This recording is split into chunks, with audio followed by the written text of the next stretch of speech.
everyone, welcome to episode number 46 of Wrestling with Horror Monday Nitro. I'm your host, Pete Daddy Dollar, right here with you as Dakota Kai and Ivy Nile get ready to square off in a number one contenders match for the Ladies Intercontinental Championship tonight on Raw, live from Charlotte, North Carolina. I am joined, not from Charlotte, North Carolina, but from an undisclosed location.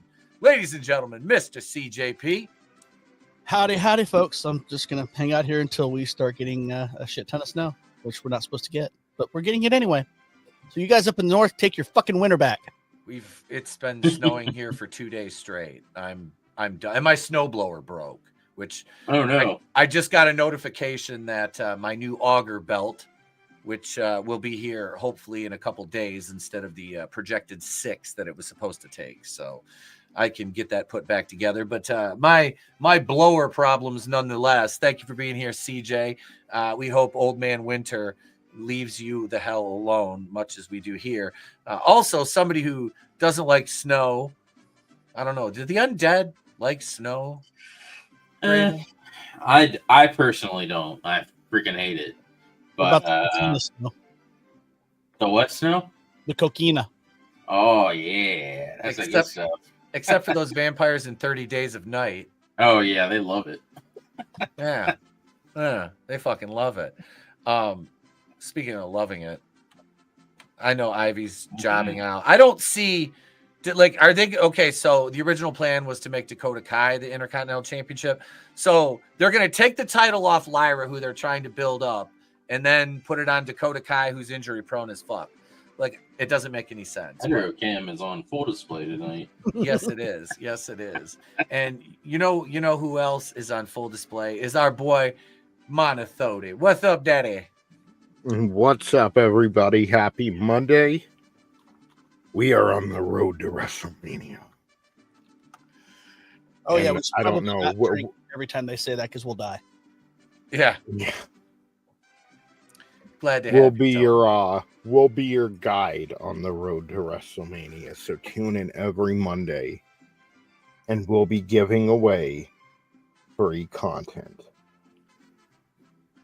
I could watch Ivy Nile do tricep dips all day. Like, I'm not gonna lie. Mm-hmm. I like that. I like following her on Instagram. She's a good follow. There's a hetero cam shot for you. But I know these spread leg shots. We've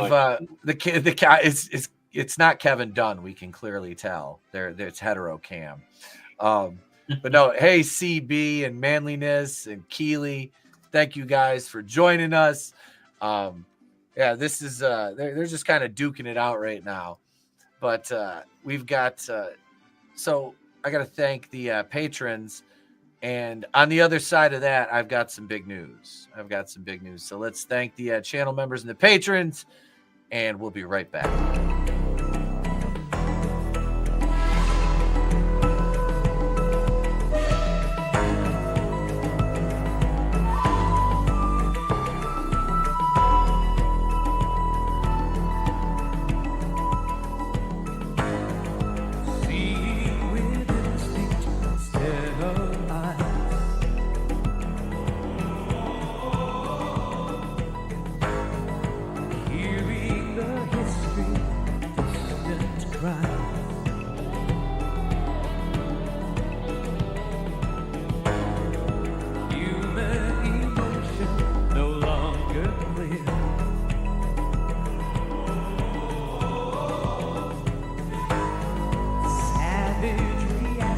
What up, y'all? This is Etep from Wrestling with Horror. On behalf of the Horsemen, everybody at the channel, we want to say thank you for supporting us. We truly appreciate it. We strive to bring you the quality content that you guys deserve. Thank you again for supporting Wrestling with Horror. We now return to our regularly scheduled program, already in progress. Back to you, Pete. So, I said I've got a couple announcements to make, and that was a fucking gorgeous power bomb by Ivy. Jesus Christ, please put her over. Oh my God. A stupid fucking roll-up. Oh, we're going to go roll-up brigade. Get her in a submission. She'll power out, hit her stupid finisher. It's over. Dakota Kai will win. That's what it's going to be. But so, announcement number one. I know I said I was doing color commentary for a couple months over for Super Shogun Pro Wrestling. Their link is in the description to the YouTube channel. I suggest you go subscribe now because starting in March, folks, March 8th, your boy Pete Daddy Dollar is making his main roster debut in a 8-man elimination match. It'll be myself, Steven Lyrics, Maverick, and Tate Manson versus Chap Daddy JJ Hughes, Mad Dog Warren, Bam Grizzly, and Bad News Roberto Cruz. So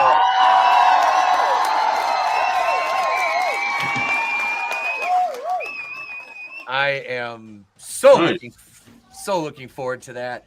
And you'll be able to get this on a trading card very soon, which will have a QR code link to a promo when you scan it on your phone. So yeah, be sure to make sure you get one of those from me, and you'll have access to that promo that's only available on the card. What does Etep look like? My probation lawyer. You know, we're trying to class it up around here, Soul. Welcome. Good to see you. Good to see you. So yeah, I'm making the main roster debut, and I couldn't be more excited about it. Yeah, the team that I'm with, bunch of good guys. Everybody in the match, I really like and respect a lot. So it will be an absolute blast. That's the Samurai series taking place. Oh, Jesus Christ. Taking place on March 8th. March 8th, Dragon's Den Productions, Super Shogun Super Shogun Wrestling, not pro wrestling, just Super Shogun Wrestling. Oh my God. This match is overstated. I like it a little bit. This match is overstayed its welcome. Like, they've done this spot now twice. But so announcement number 2. All right. So starting next week on the show, we've been doing a members pre-show, right? We've been doing a members pre-show at 7:55. So what we're going to do is we're going to try something next week. Next week, the members pre-show is going to cover the entirety of Raw. And then directly following Raw, we'll be going live and we'll be breaking down the show. And then at the end of the program, we'll only do it for about an hour because Raw's over. Oh my fuck. This stupid bitch won. Yep. That's like, where's the money in Dakota Kai versus Lyra Valkyria? I'm sorry to interrupt my own fucking, but this is just like, I don't, injury prone Dakota Kai. Like, she might as well be Mr. Glass.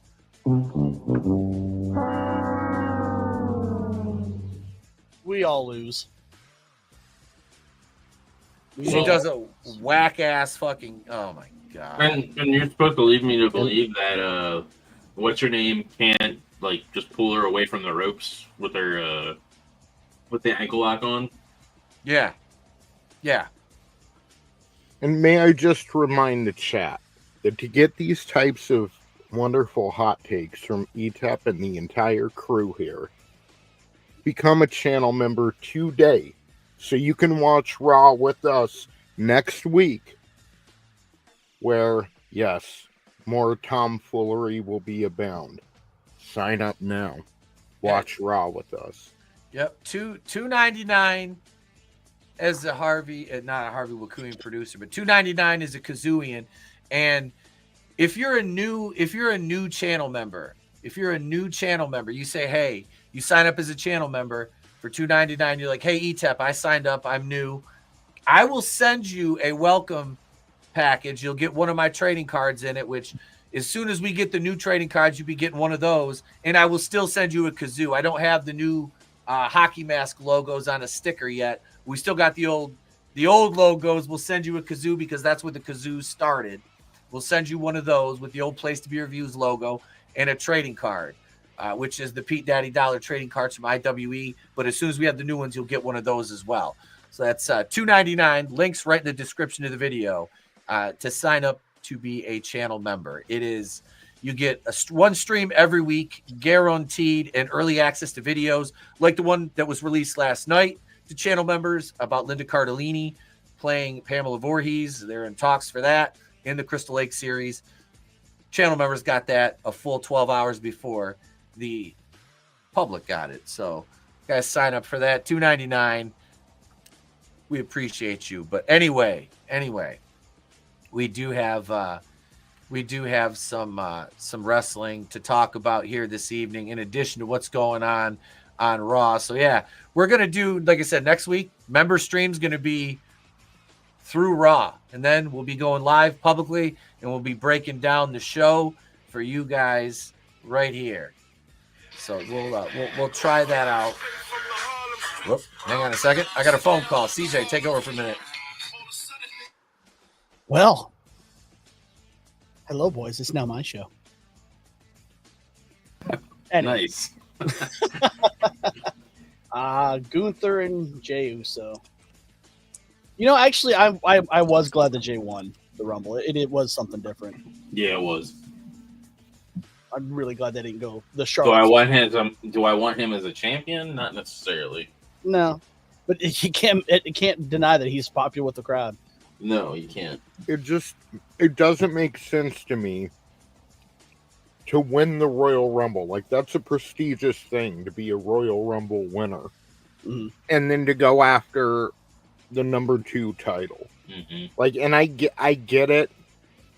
And I'm glad Jey Uso won. It was one of the few times it was the first time in I don't know how long. I mean, I was just genuinely surprised. You know, they got me, which is why I love wrestling, you know, but it just doesn't make sense for him to go after anyone but Cody. I mean, if you're going to win the Rumble, you want to go after the number 1 title. And even back in the day when Batista's deciding between, you know, Raw or SmackDown, which champion is he going to face, they were at least portrayed as equals at that time. The WWF Championship, the World Heavyweight. So, I'm glad Jey won, but for me, it just does not make sense to win the Rumble and not go after the top prize in the industry. I didn't get that either. Because they've already done Gunther and Jey Uso. We've seen this. Yeah. We haven't really seen Jey and Cody. Goddamn. I mean, imagine winning whatever Olympic event. You set a record, you beat everyone else, and then you're at the podium and you decline the gold medal and ask for the silver. Yeah. So what up? I wanna real quick acknowledge Suave all day. So Tony Khan forgot to ship a ring to Australia. Who forgets to ship a ring? Trust me, we're not big AEW fans here. Don't let the thumbnail fool you. That's just. I'm probably the biggest AEW fan on the panel. But and even I crap on him sometimes. I don't feel so bad for being a TNA guy. No, nor should you after that. But let's get into the main event, which is wrestling. Here we go. Every time that I get up on the microphone, I gotta dedicate a round to you, girl. Come on. Come on. Every time that I get up on the microphone, I gotta dedicate a round to you, girl. Come on. I'm not sure what you did to me, but I like it. I love it. Oh, I'm not sure what you did to me, but I like it. I love it. Said I'm not sure what you did to me, but I like it. I love it. Oh, I'm not sure what you did to me, but I like it. I love it. Oh, every time that I get up on the microphone, I gotta dedicate a round to you, girl. Come on. Come on. Every time that I get up on the microphone, I gotta dedicate a round to you, girl. Come on. So AEW Grand Slam took place Saturday night. It wasn't a pay-per-view. It was simply Collision with a 5-match card. Now, I will say this. For an episode of Collision, it was a banger match card. On paper. On paper. Okay? Now, I'm not... we're going to run through this real quick, what happened here, and then we'll talk about the matches that we're talking about. We kicked off with Ospreay and Omega versus Fletcher and Takeshita. That was a great match. That was a great fucking match. It overstayed its welcome a little bit. It did. But outside of that, I really thought the match was a solid put together tag match. Star power abound in there. Now, it looked weird them working in a 16 by 16, which is what I work in. You know, so it was. I honestly didn't mind it because I don't know. I'm behind on it, so I don't know if they've been doing it for the last couple of weeks. But the way they were shooting it and then the size of the ring reminded me of WCW. Yeah, WCW was like 18 foot. It was still a little bit bigger than that. But I mean, the vibe made it feel like it did. Yeah. It did. I get that part of it. Absolutely. So that match was solid. Moxley and Claudio Castagnoli defeated Jay, and this is out of order a little bit because I think Mercedes and Harley Cameron was second. But Mox and Claudio defeated Jay White and Cope in the Brisbane Brawl match. They choked out Cope. You had the accountant Paul Gruber got involved.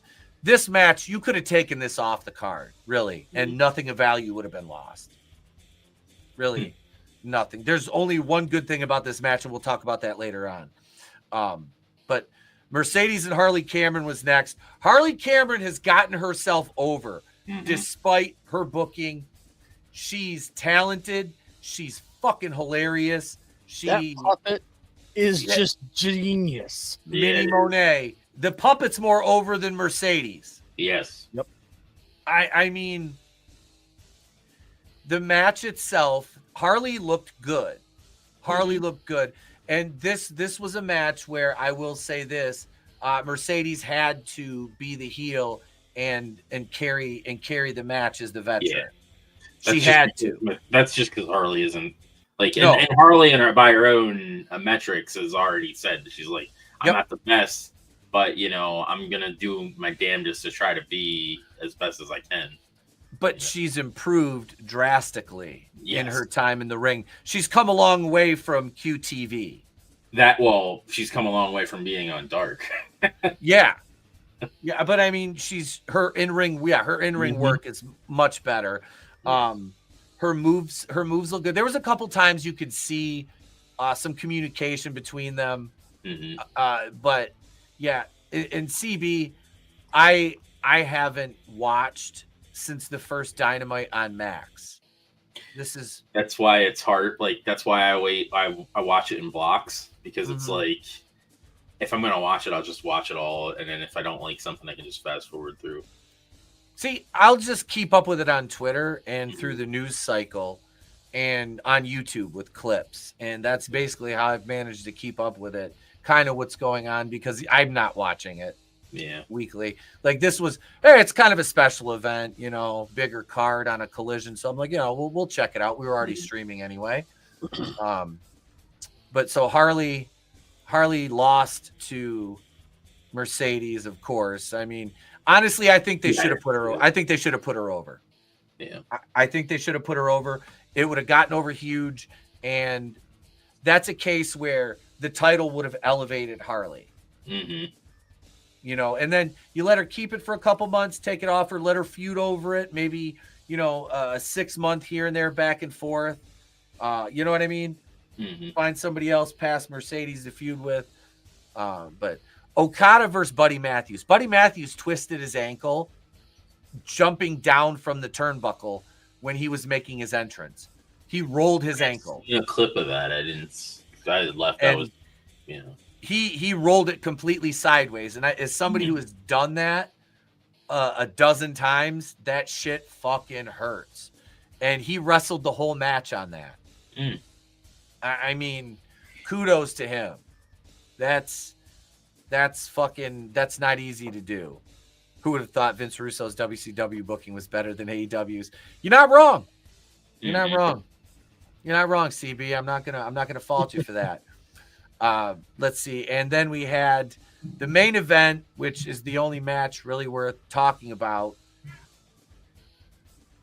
Toni Storm challenging the Glamour Mariah May, the AEW Women's World Champion, for her title. And I gave you guys, we discussed them turning Toni Storm prior to the match.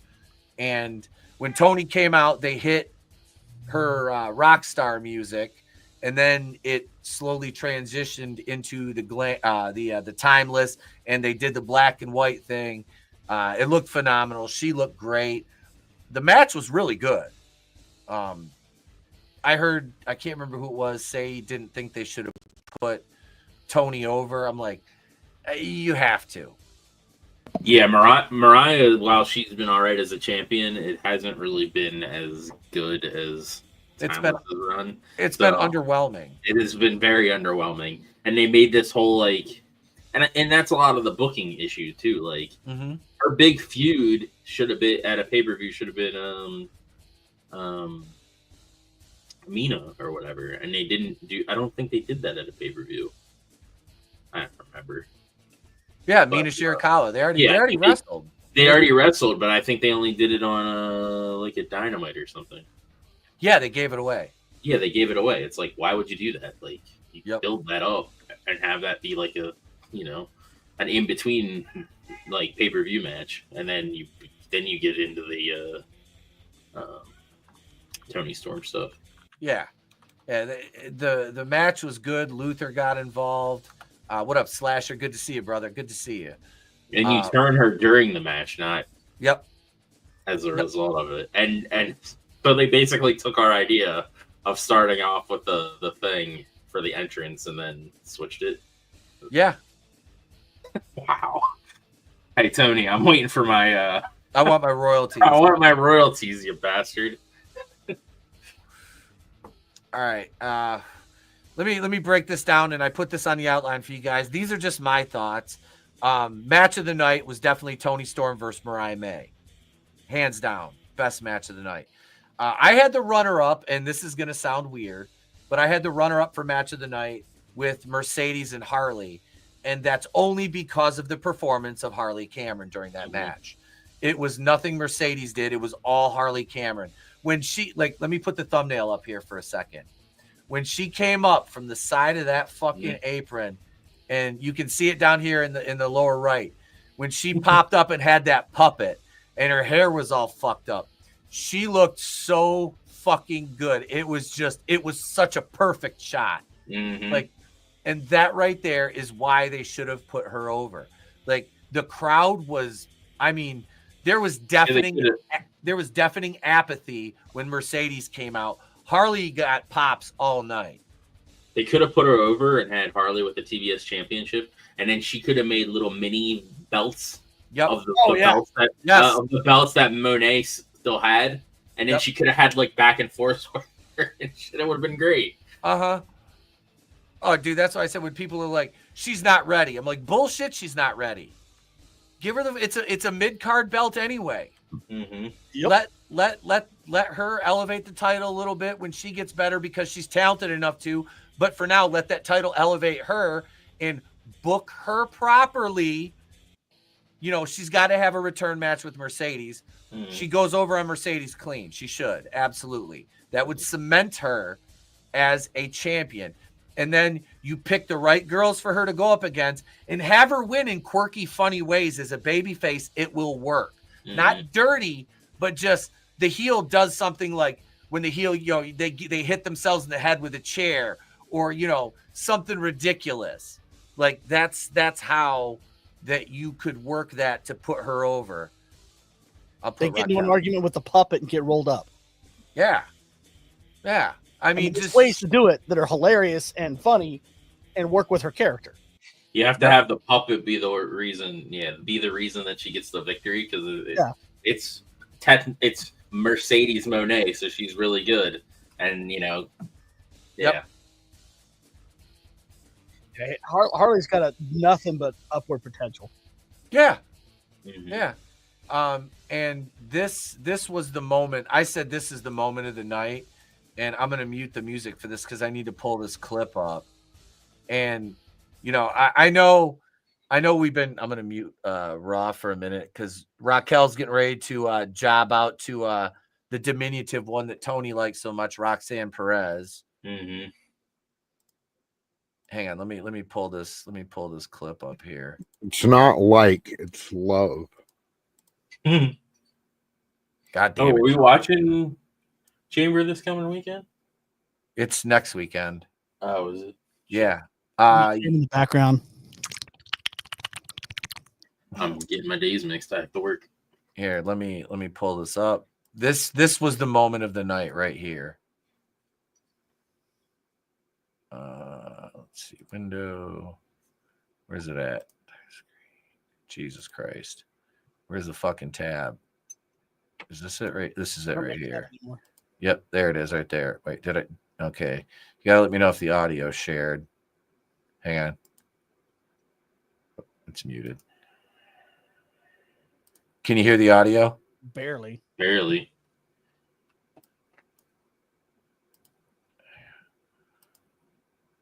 What the fuck? Why did it remute?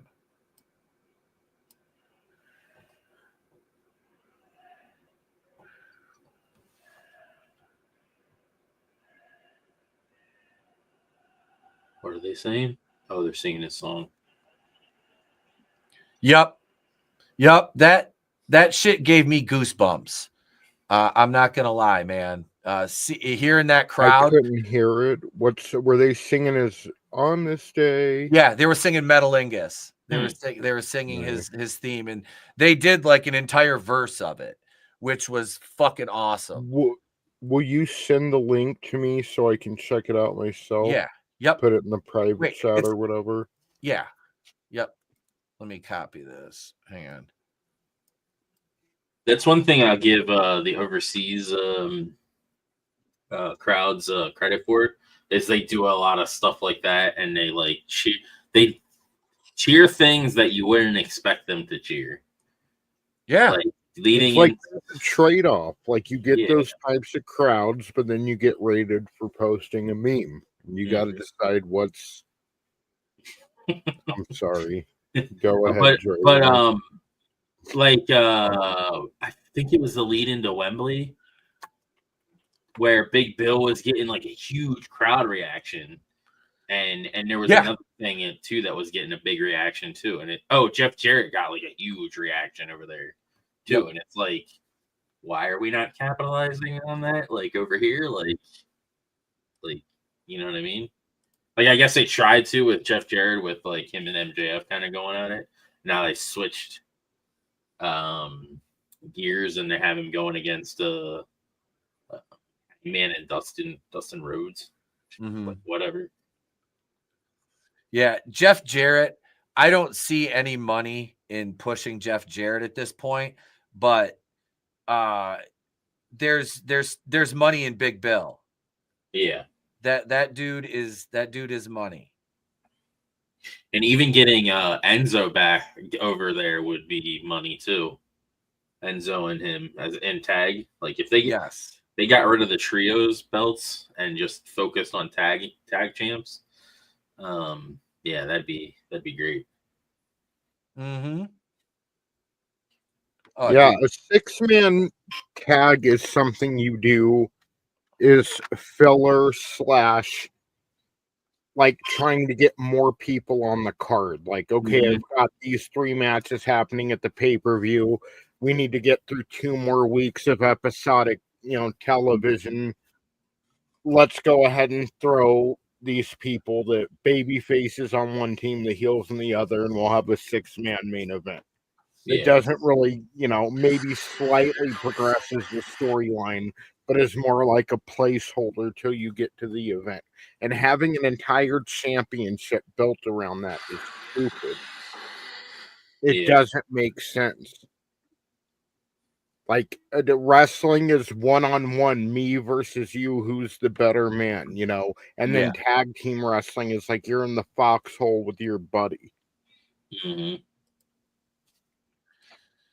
So our second topic tonight is Road Dogg.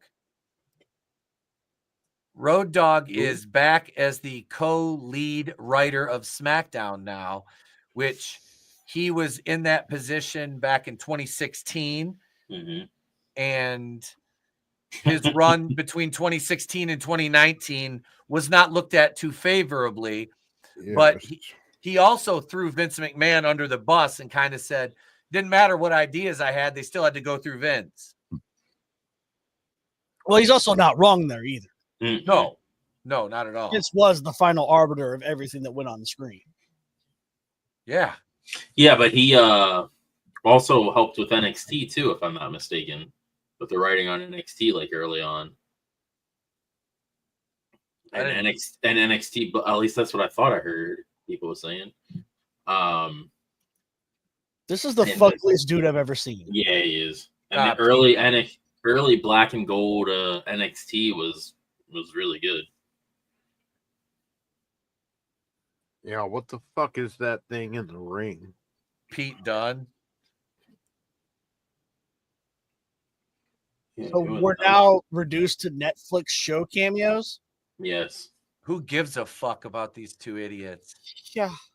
Yeah, Godzillionaire, we need a Department of Wrestling belt efficiency. Yes, we do. Yes, we do. There's way too many belts. I feel like that dude in New York with the walrus mustache. Number of belts is too damn high. Yep. The Undertaker. Kane. No. Penta. Oh, fuck. That's I fucking love Penta, dude. I don't give a fuck. Yeah, me too. I fucking love this dude. So what do we think? Do you think Road Dogg's gonna do anything now that he's back under Triple H? You think he's gonna make a difference in the now, mind you, SmackDown's going back to 2 hours in June. That's gonna help. Oh, yeah, that'll help. I feel all in all, I feel like it's just gonna be the same old thing, just kind of safe corporate booking. Yeah. I don't think it'll, like, honestly, like, it'd be exciting if it got really good or really shitty. But I think, like, at the end of the day, it doesn't seem like, I don't know. I mean, that's kind of, I'm not giving them the credit they deserve, because that was taking a chance with Jey Uso winning the Rumble. So I can't say Triple H isn't willing to take risks. But, like, if Road Dogg came up with, I don't know. We'll see. But my bet is everything is going to kind of just stay flatlined. Yeah, SmackDown right now is, it's not the greatest, but at least it doesn't have Pete Dunne. How long is Raw usually? Now 2.5 it's on Netflix. 2.5 hours. Okay. Yeah, they've done 2.5 hours the last couple weeks.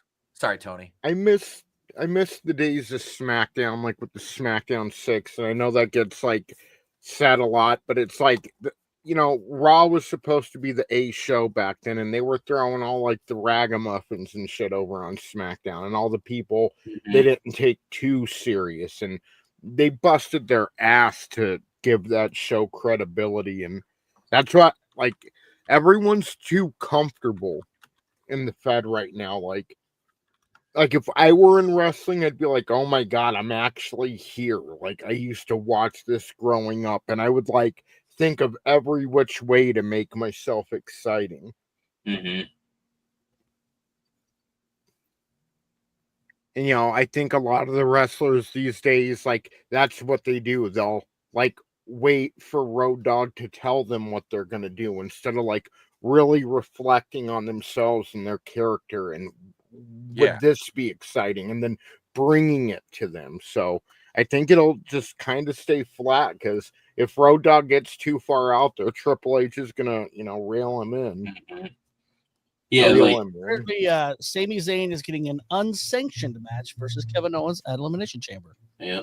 How can it be at Elimination Chamber if it's unsanctioned? Just do whatever. Thank you. Do it whenever, wherever, and just happen to have some cameras there. Yep. Yeah. That's what I was saying. It's like it's an unsanctioned match, but you can use our ring, our refs, our production equipment, our lighting rig. Like, we'll even play your entrance themes, but it's unsanctioned.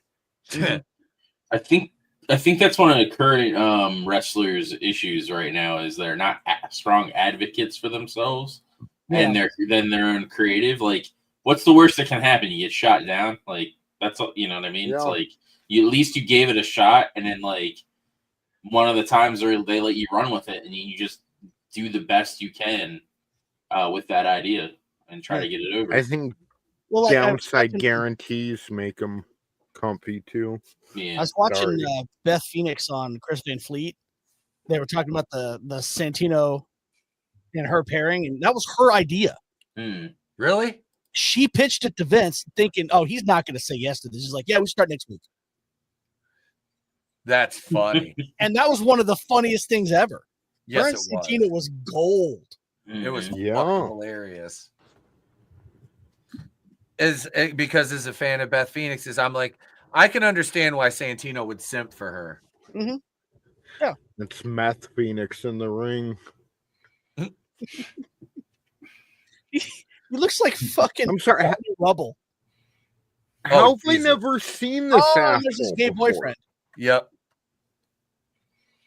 Ludwig Kaiser. Ludwig von Pager. I still can't make fun of him. He's got Tiffany Stratton. Yeah, and she's the man in the relationship. She's probably giving it to him from behind. God damn it. God damn it. That's Too many belts. Too many belts. Too many belts. Too many belts. there's too Yep. many belts. Hang on, I'll share that meme in a minute, manliness. It's funny too because everybody gives AEW shit for having too many belts, which they do. No, they all do. They all do, but if you Yes. count all the belts, WWE has more. Yep. Yeah, it's definitely not an AEW exclusive issue. Like, No, it isn't. again, you should be able to fit all of your champions into a mid-size sedan. Mm-hmm. Yeah. Yeah. Yeah, and then they're like, "Oh, we gotta add the extra titles for the women now." No. Yeah. No, we don't. We don't need more mid-card titles. And then NXT has their own set of titles. Yep. None of it means anything. Yeah. Like championships are supposed to be rare. And if someone's complaining, well, we don't have anything to do when Roman's had the title for 4 years. Well, fucking think of something and bring it to me. Mm-hmm. Yeah, because Again, like, memorable feuds I can think of from back in the Attitude Era had nothing to do with belts. yeah. Some of the best angles had nothing to do with the championship. Mm-hmm. Yep. They should actually get rid of all of the developmental brands titles, and they should be scraping and crawling to try to get a chance to go to the main roster to try to challenge for one of those titles. Yeah. Sort of like how when Jeff Hardy or whatever was like trying to go for the championship, or he'd fight like Undertaker and he'd just get destroyed, but he's at least attempting to like try to get into that position. You know what I mean? Yep. Sorry about that. I had to email Fiskowitz a link to the to a promo picture. He's working on my trading card because he just got all the assets for it. So he's working on putting my trading card together. So all I got to do is record the promo now. Godzillionaire. Yo, dog, I heard you like belts, so I got you belts for your belts. All I can think of is WWE is James Chappelle going, "You got any more than belts? Yo, got any more belts, baby? Let's go those belts." Penta's about to go over on Transman Pete Dunne. Mm-hmm.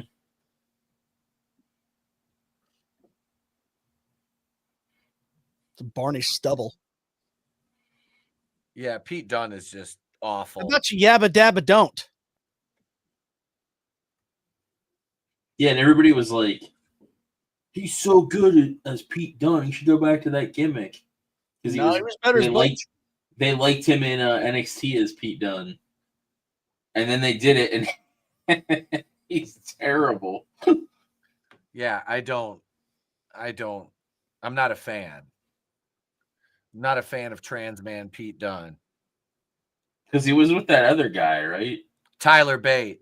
Yeah, what happened to him? He's injured. Mm.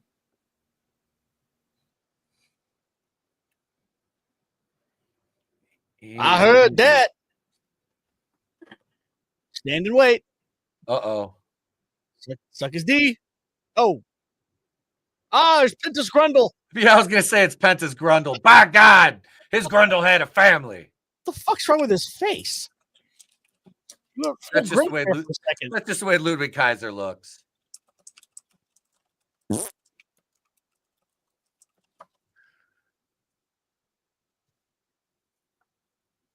Somehow Penta kicked out. So, by God.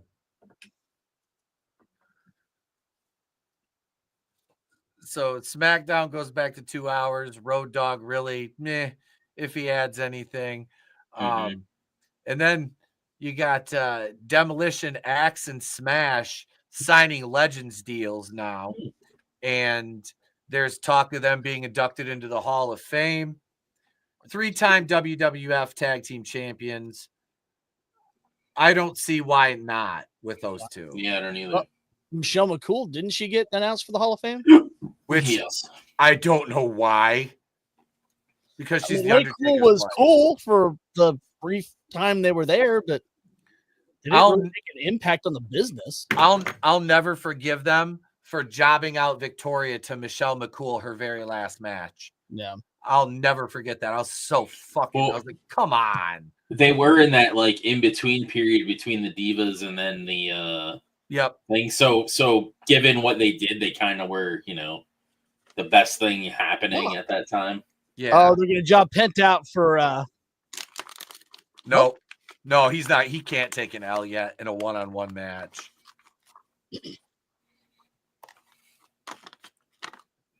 Especially to Pete Dunne. I'm Ludwig von Kaiser. My nipples are showing through my sweater. That singlet is just so gay looking. He looks like a villain in an Adam Sandler movie.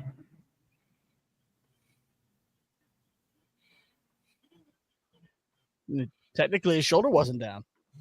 Yeah, the ref didn't check that one.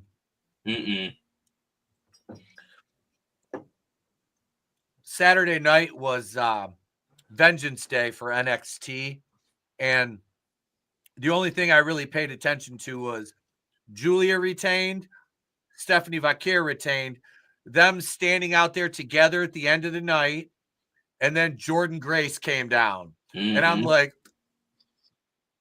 I like it. I think Jordan could have a great match with either of them, but I think her and Stephanie Vaquer is a better matchup. Yeah. Outside of that, I have no interest in NXT at all. Like, I'm still waiting for them. They're worried about bringing Roxanne Perez up. Why isn't Sol Ruca up yet? Why isn't Sol Ruca on? Why isn't Stephanie Vaquer and Julia on the main roster? They kind of like made it seem like that's where they were going to show up at first. Yeah. Why is Jordan Grace in NXT? Yeah. She doesn't need to be in NXT. She's main because roster. Tono's a fucking meathead. Because Jordan Grace is a very proven commodity. But yeah, there's no world where Jade Cargill should be on the main roster and Jordan Grace isn't. No, and who knows when the fuck she's ever gonna come back? I mean, we're still sitting here now. They're finally, we got to do something with this. Who ran Jade over? We haven't talked about it in fucking months. She must be about ready to come back.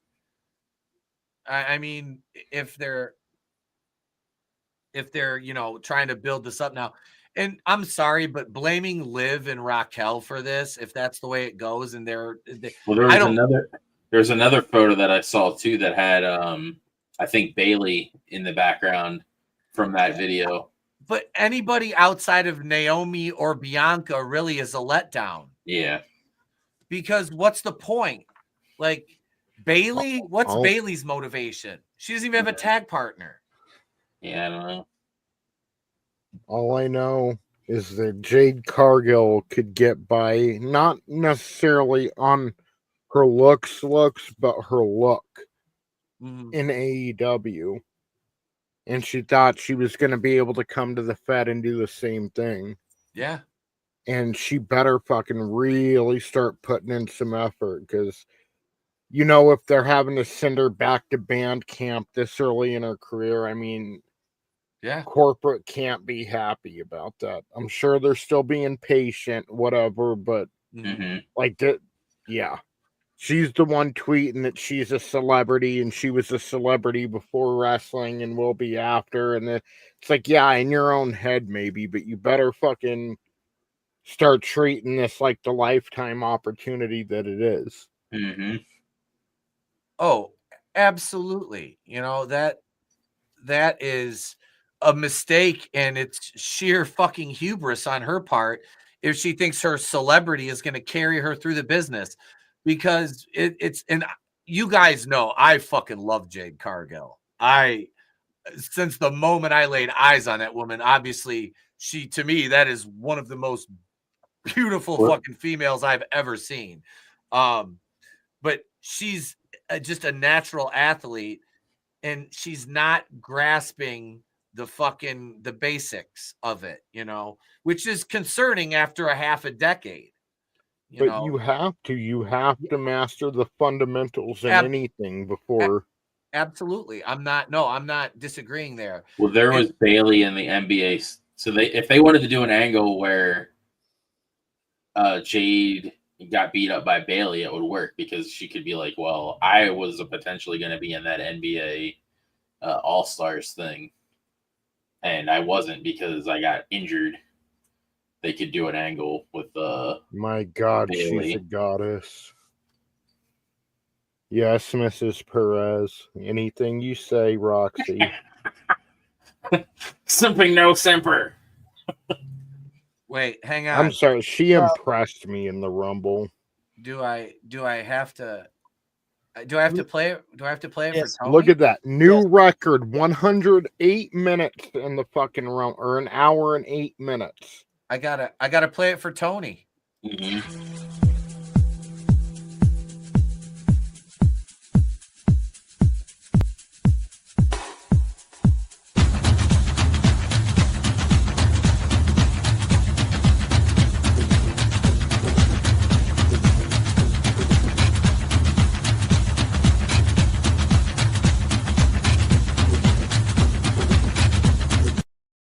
You have no power here, Bonkman. She's wearing my favorite colors.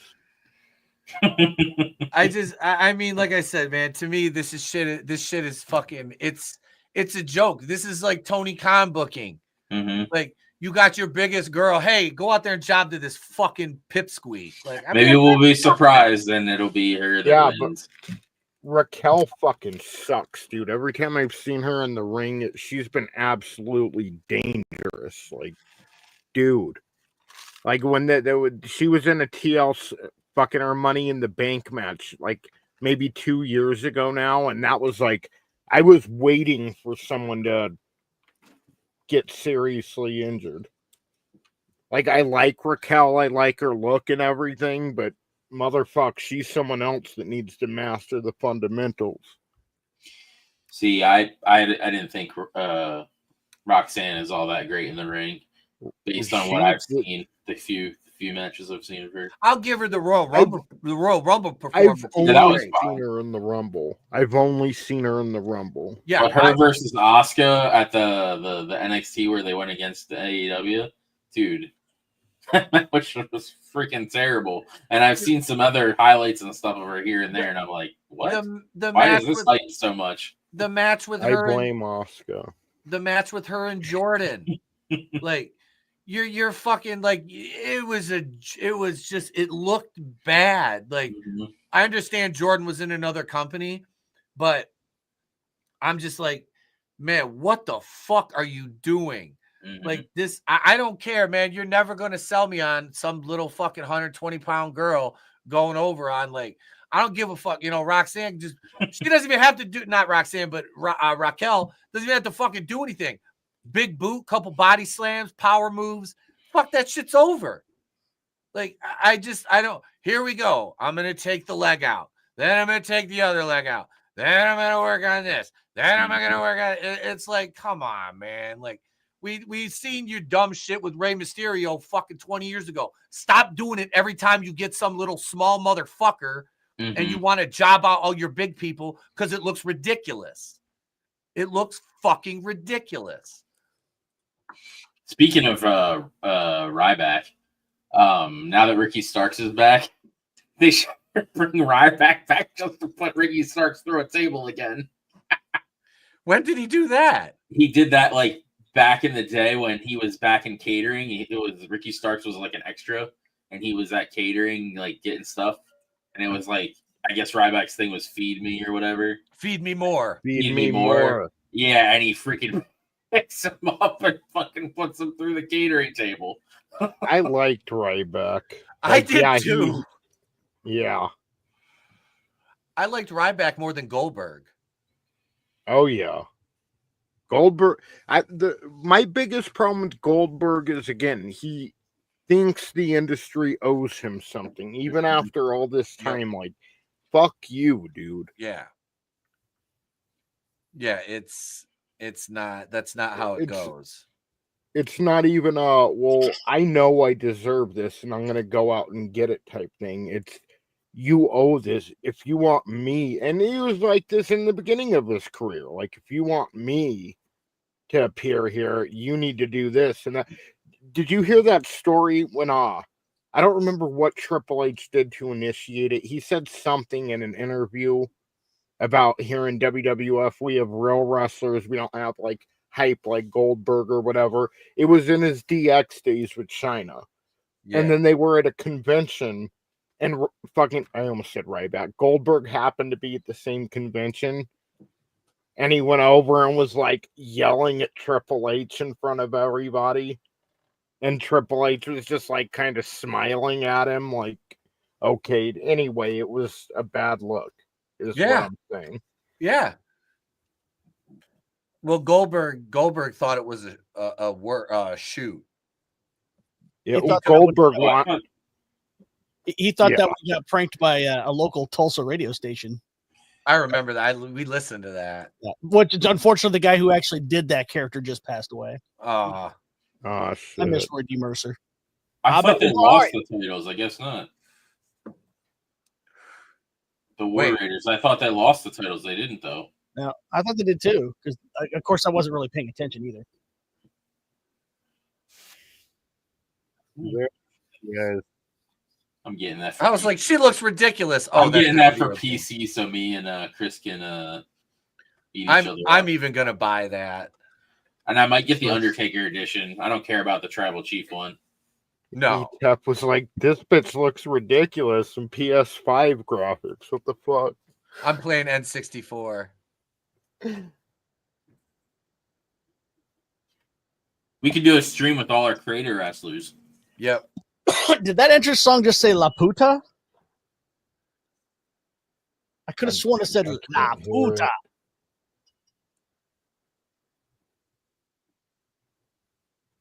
Wait, I thought Santa's sleigh was better. Than Blade Trinity, so Goldberg won that one. It didn't take much to be better than Blade Trinity. Yeah. Oh no, it doesn't. That movie was bad. The more I hear about the whole Blake Lively situation, the more I realize, Ryan Reynolds is a total and complete dick. He's not nice at all. What even happened with that whole thing? Oh, it's going to court now. Yeah, but what was the reason for the... She accused the director of SA or SH, whatever, and he fired back on her. And it just keeps more coming out that she's just a complete diva and a piece of shit. And he's trying to get this guy's career destroyed. She's Amber Heard 2.0. Oh, geez. Without the shit. Gotcha.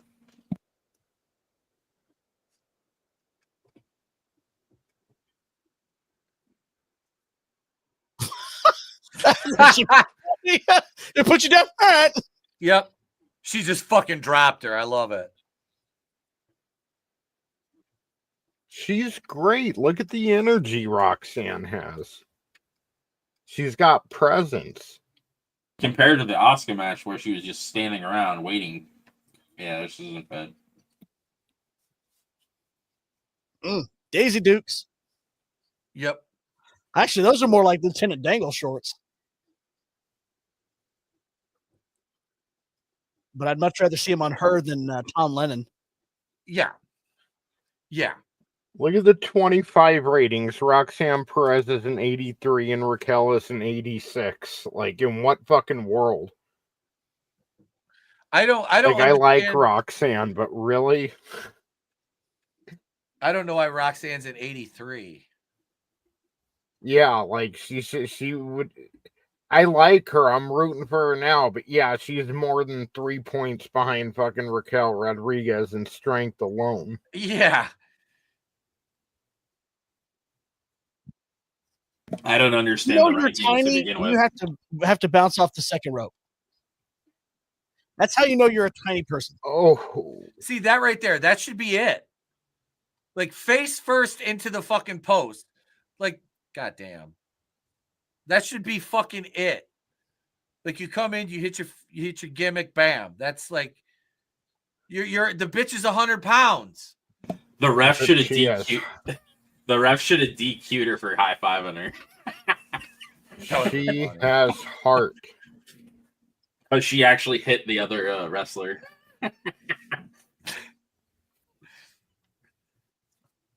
Because that's the only way it makes sense for her to win. Or to lose, I mean.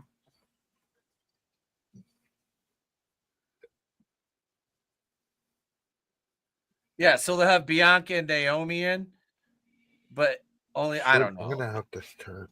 Why is Naomi in the fucking who wants Naomi in the chamber match anyway? Like Bianca, I can see she's a legit single star. Naomi's just it's for representation. Well, you already have Bianca. There's your representation. Yeah, but they need extra representation, remember? Oh, yeah. Because they're complaining that there wasn't enough people of color on pay-per-views. Hold on, what happened? The last couple pay-per-views, they were complaining. The IWC was complaining because there wasn't enough black people in Jesus. That's what I was going to tell you guys about. I don't know if you guys watch Ruined Leon. Mm-mm. He did a great video of this dumbass complaining about wrestling. Love it. Oh, where is it? Oh, yeah. Crying racism over a storyline. Mm-hmm. I love this chick. Look how much heart she has. God, this was the most predictable gay comeback I have ever fucking seen. Like, she'll reverse it into a roll-up. Like, I'm sorry, momentum doesn't fucking work that way. Jesus Christ.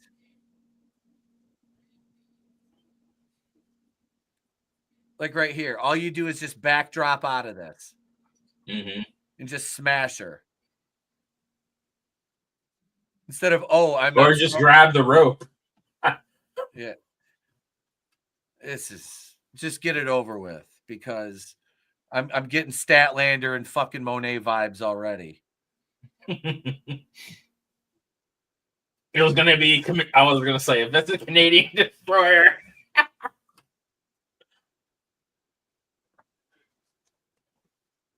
Was JBL known for the follow-away slam?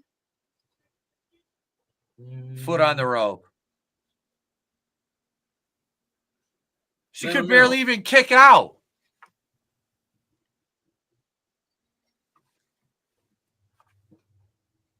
Is she an adult?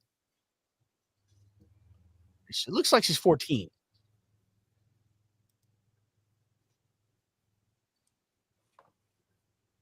She's going to miss her corner spot.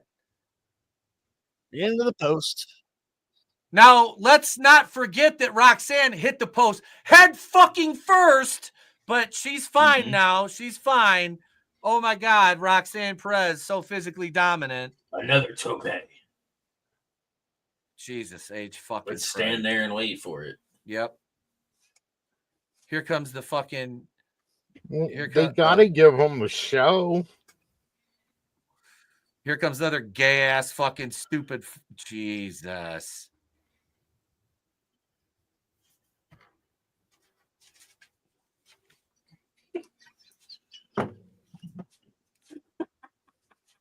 What the fucking flippy dippy fucking get mother.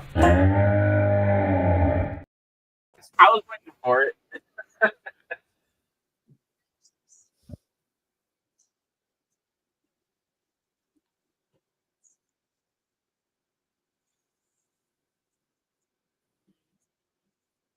Oh yeah, now your punches and kicks are having so much effect. Oh fuck! Canadian Destroyer. Oh. Get the fuck out of here!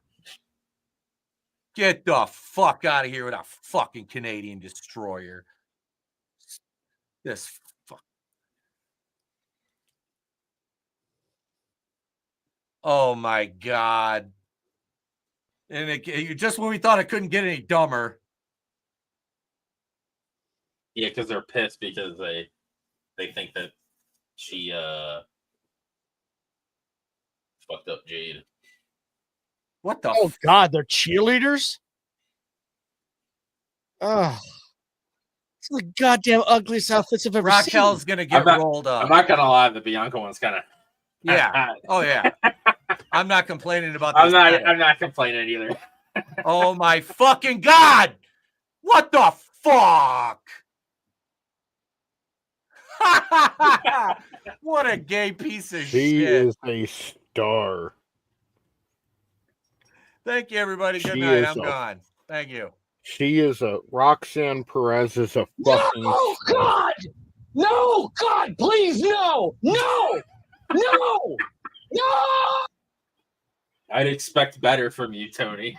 The only reason I'm not yelling y'all right don't now, see it. She's talented. I don't see She's anything good. in her. I see nothing except another little 120-pound woman that does flippy shit. That's all I see. Mm-hmm. She has like electricity or charisma, like in the ring when she's jumping around. Like she kind of has the underdog Shawn Michaels thing going on. She looks like fucking Yoda in episode 2. I'm not the underdog doesn't do anything for me.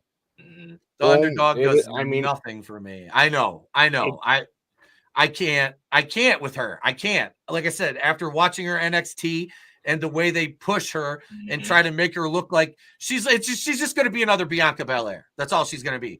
She'll beat anybody in her path because for some fucking reason they got a hard on for her. Mm-hmm.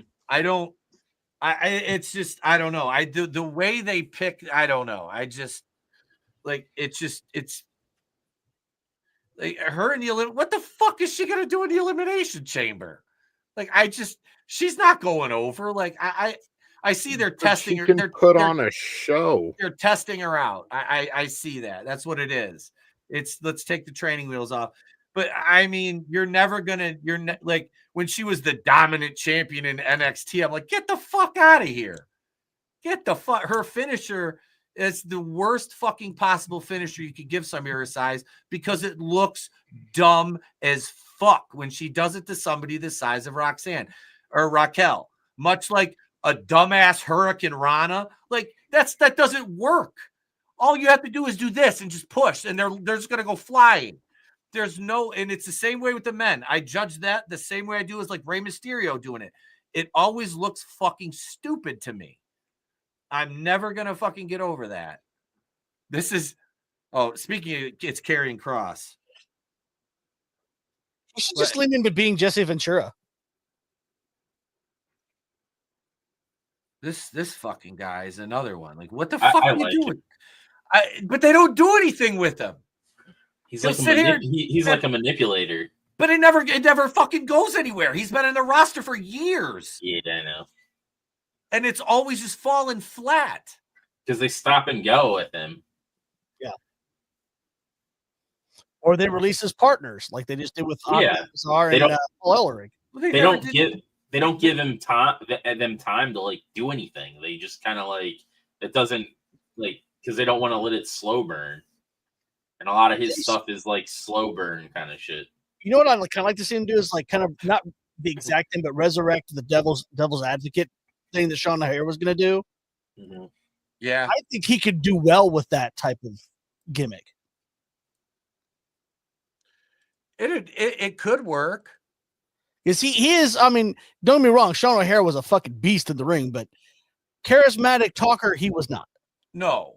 Karrion Kross can talk. That's mostly what we've got out of him. His matches have been so few and far between. And what we did see was nothing to write home about. I mean, he's serviceable in the ring. I'm not going to say he's not. He's a solid worker. But yeah, the promos are stronger, but it's just anything they've done with him has just hit a dead end. It's a hallway with no door at the end of it. That's all it is. You know, the Authors of Pain never did anything. No. They never did anything. So let's look now. Let me pull this up here. Hang on. So we've got our, what is it? Did I have the Elimination Chamber thing pulled up on here? Hang on. I got to pull that back up because that's filled out now. So yeah, except for tonight's thing. Yeah. So let's see. Which I'm assuming Seth is going to win because that makes the most sense. Oh yeah. Yeah. So we've got. God damn it. What we've got. Liv, Alexa, Bianca, Naomi, Bailey, and Roxanne Perez in the women's match. Yeah, there's the thing. Who's going over? Who's going over? Charlotte. She's not in the Elimination Chamber. Oh, I thought she was. No, she won the Rumble. She won the Rumble. That's right. She's going after Tiffany's belt, which that's another thing that infuriates me. So Liv, Bianca, Bailey, or not Bailey. Bailey's in it. No, Bailey, Naomi, Liv, and Roxanne, and Alexa. Oh, and Alexa. Yep. I mean, the easy thing to do is say they're going to put Bianca Belair over. Yeah. Out of everybody yeah. And then have her go after Rhea, and of course, physically dominate Rhea Ripley. And like the female, Charlotte going after Tiffy. Yep. And at the point of WrestleMania, Tiffy will have had the belt for like 6 months, and I don't see that as a smart move, taking the belt off her and just putting it on Charlotte, just because you have Charlotte back. Charlotte doesn't need it. No. I again, Charlotte, I appreciate the talent and the effort. I just don't see the benefit of going back to something you've already had when you've got Tiffany is a money draw. She's money. She's over. The fucking crowd loves her. She's amazing in the ring. She's fresh. She's new. Let her run with the ball. I mean, unless you're going to take it off of her and then let Charlotte have it for like, what, 6 months to a year, and then Tiffany's got to battle back. I mean, what's the point there? Tony's mad at me now. No, I'm good. I'm just watching. Is this Asuka? Nice Io Sky.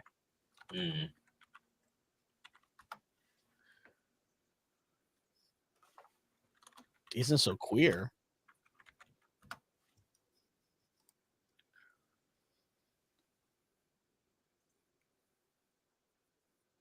Oh, that's right, because she's working Rhea at Elimination Chamber. I mean, okay. So what? You're going to put Io Sky over on her and then have Io Sky versus Bianca? So Bianca can destroy her like she did Asuka? No, Rhea's going to destroy her. Because they just gave it away. Because she's like, I've been victorious over her all these times, so they're gonna have her lose.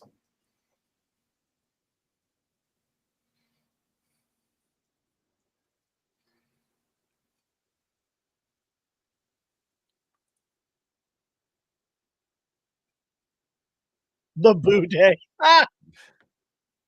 That was actually funny. Mm-hmm. Yeah, I was gonna say I don't think Scarlett worked. She worked. The only match I've ever seen her work was against the Wyatts. Just Joe, what's up, brother? Good to see you.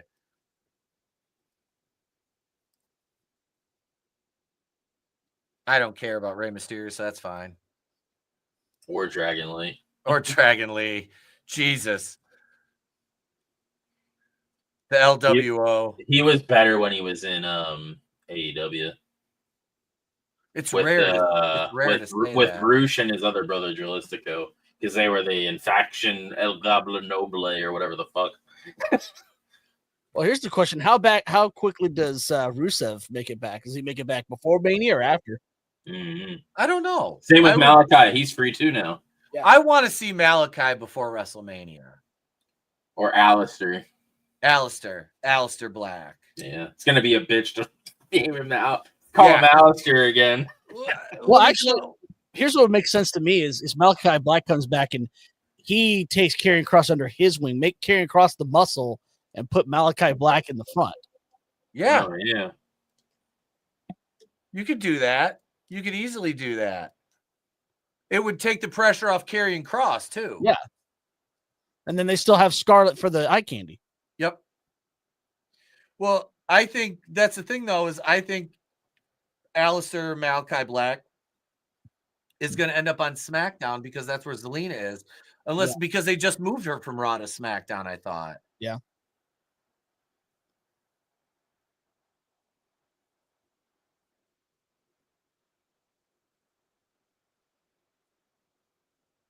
Wasn't Big E cleared to come back though? No. No, I didn't think. I was going to say I didn't think he was ready yet. No.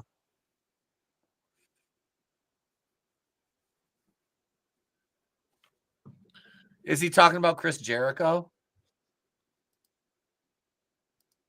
Sounds like it.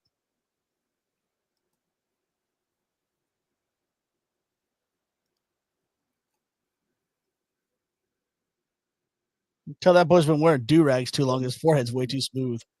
Yep. Easy now.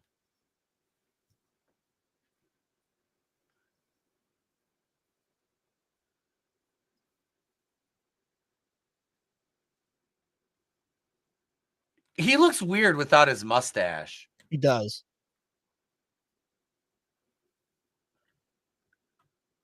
I don't think Ray ever lost the belt in 8 seconds, though, which he should have. He should have never won it in the first place.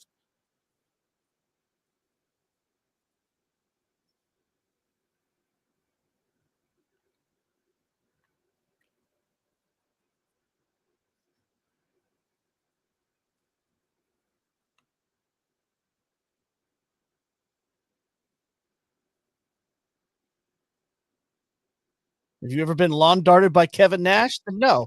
Right? You ever been thrown in the side of a production truck during Nitro? I don't think so.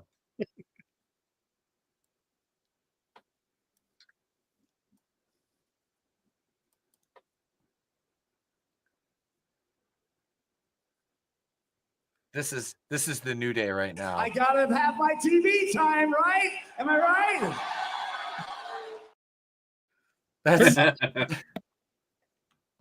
That's pretty much the New Day at this point.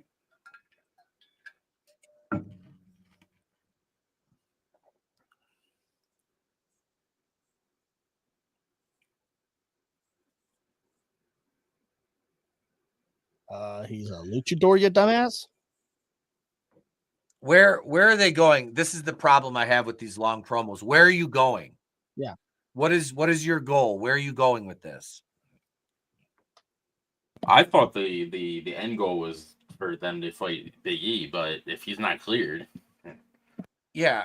What are we doing here then?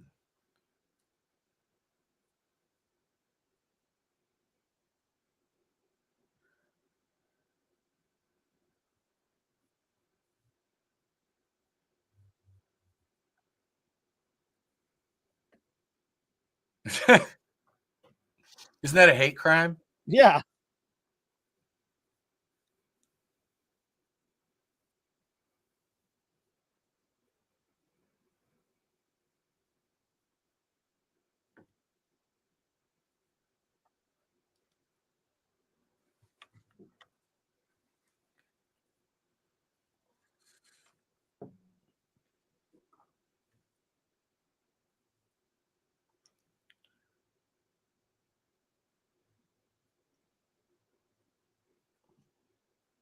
Are we getting a New Day versus LWO feud? Oh my god. Whoop-de shit.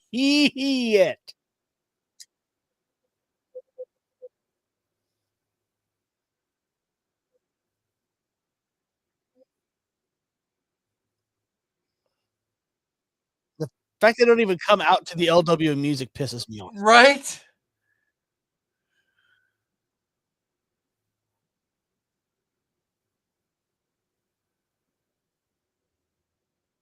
Peachy Hoto?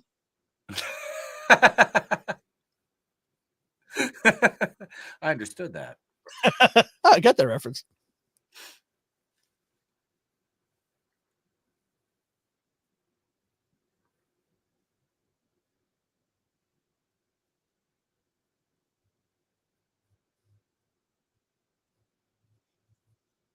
Who? This is something that's happening on Raw right now, folks. Yeah. This is. But who's the New Day's third?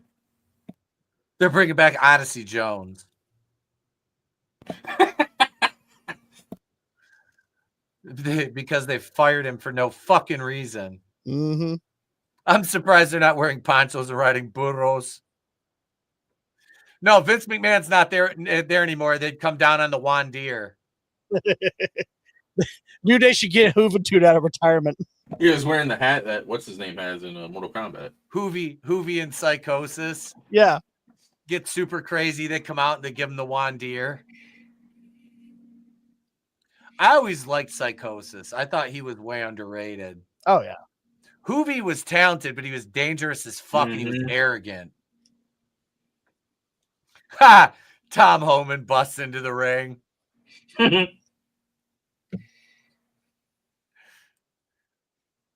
He propels from the rafters like Sting with the baseball bat. He's in a fucking trench coat. Yep. He's got the face paint on and everything. The Sting music fucking starts playing. The dramatic Sting Crow music starts. Dun, dun, dun, dun, dun, dun. Here comes Tom Homan. He drops it behind him. He's just sitting there clicking the bat against his hand. Mm-hmm. Oh, gee, who's going over that one? Yep. Bianca, it's going to be like a game of euchre for those of you familiar with the game. Bianca's going to tell her partner Naomi to stay home. She's got a loner, and she'll physically dominate Liv and Raquel. What's up with the 40-year-old librarian? I know. Why did she start wearing glasses? I mean, I'm not saying she's not hot, and I wouldn't, bend her over the rolling cases there, but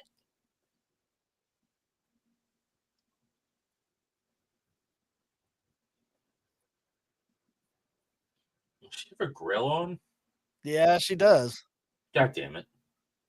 Did you be any more stereotypical? Mm-hmm. Still, Montez Ford is a lucky man.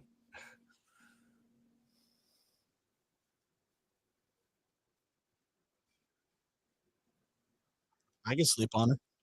She might suffocate and die, but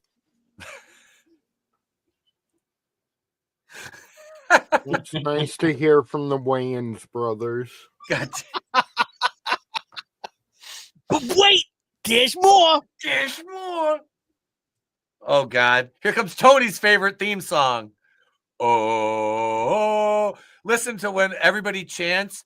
his song, all the guys in there chanting, you can hear every vagina in that building drying up. That's all you need in modern day wrestling is to have the millennial whoop in your theme song and you will get over. Because they're all fucking soy boys. Yeah. Same thing with Cody's theme. Same thing with several themes. Fucking Sami Zayn's, like. But it's fun to say, whoa. Okay. Okay. I did the thing and made Tom Holmes sting. Did you? Let's see it. It's in the Nitro chat.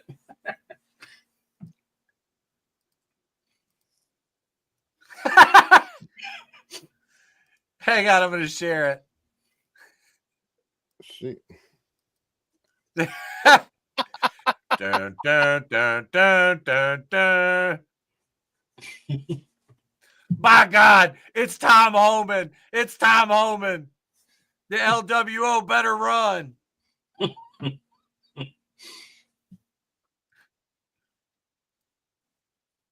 The fuck is Allen and Ginter? That card made no sense. Yeah, so they would have him drop down out of the rafters, and then they have spotlight because the ring would be dark. They'd have spotlights flashing all around and shit, and you can see slightly make out who it is. And then the LWO are running all over the place until a spotlight hits them, and then they stop and freeze. And then the lights pop on, and it's Tom Holman's thing. It's fucking. I gotta come down from the rafters, young man. Mm-hmm. I'm coming down there, young man. You make sure the car's warmed up for we go to Country Kitchen Buffet after I deport these illegals, young man. You all line up. You're going back to Guadalajara. You're from fucking Somalia. What are you doing here, young man? You're the darkest Latino I've ever seen. I didn't put that Ruined Leon video in the chat. It's fucking funny. And it just goes to show you how stupid the IWC is. Mm-hmm. I'll watch that later. Jesus, dude. The IW, this is my buddy 313 Smark on Twitter. He's got a decent sized wrestling Twitter account, and he'll post like first thing in the morning. He's like, "Good morning, everybody. What's the IWC pissed off about today?" Mm-hmm. And the problem is the IWC is full of retards. It's full of neckbeard fucking retards they don't understand the business. They don't understand it. They think they do, but they don't. That's the problem. I'm not saying anybody outside the business can't understand it or doesn't, but the people in the IWC are not those people that have the rational thinking capability to take a step back and look at things. Like, I hate Roxanne Perez. I fucking hate her. But she'll draw money eventually.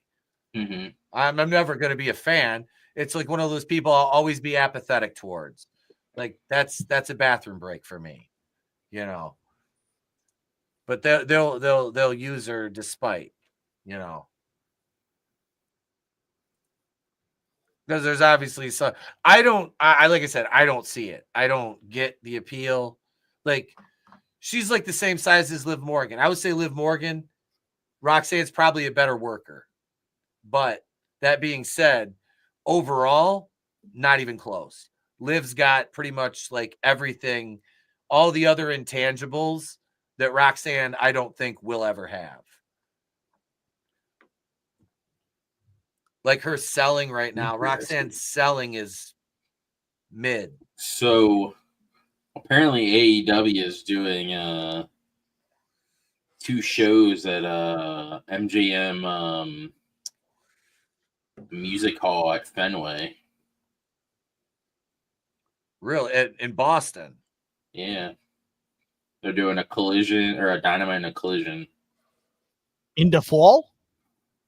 In April. Oh, no, you got to do Boston in the fall. Goddamn. As a Yankees fan, I hate Boston. Oh, shit. I hate Fenway. You notice they never give Bischoff credit for the Elimination Chamber anymore. Oh, he's the one that created it? That's what they said for the longest time, and then when Bischoff effed off, and at least they went back to Finn Balor's regular music too. Isn't this his? Yeah, this is his regular music. No idea. I prefer him as the demon. Yeah, that music was better.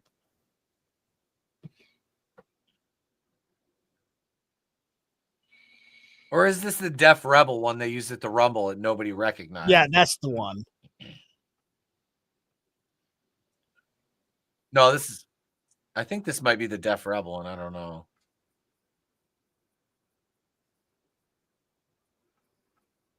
Again, why Jim Johnston's not in the Hall of Fame is a fucking travesty. Why? Who isn't? Jim Johnston. Oh, fuck.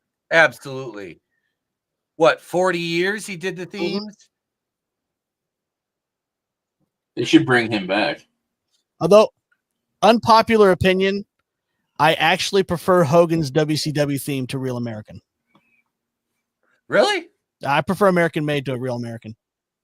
I like the Real American one. I'm not saying I don't like it. Yeah. I prefer Yeah. American Made over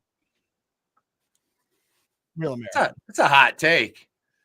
You don't hear that. You don't hear that too often about Hogan's WCW theme. Mm-hmm. Well, because everyone remembers the NWO or Voodoo Child. Yep. Oh, I remember the American. It's the He's American Made. Yeah. I remember that because me and Trey. Voodoo Child's the one where he smacks down the mountain or whatever. Yeah, that's the Jimi Hendrix one. Yep. Yeah. That they can't use because it's too expensive to license. Mm-hmm. Yeah.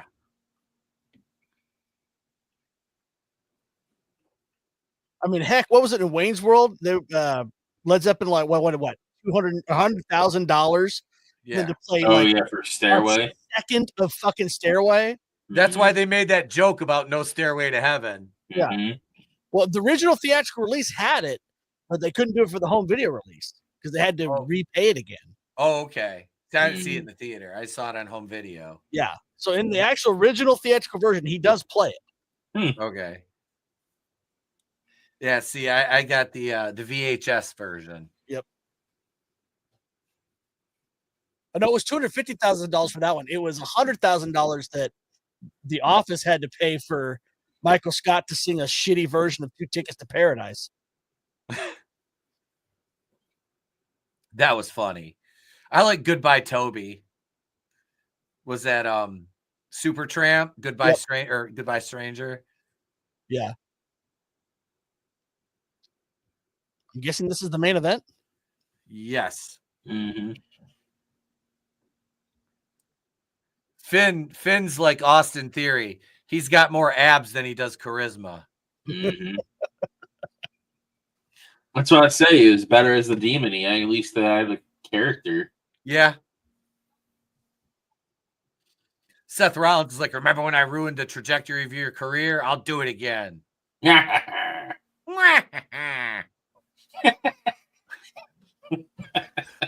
damn it. Remember, you're only a buckle bomb away from losing your career. Until next time.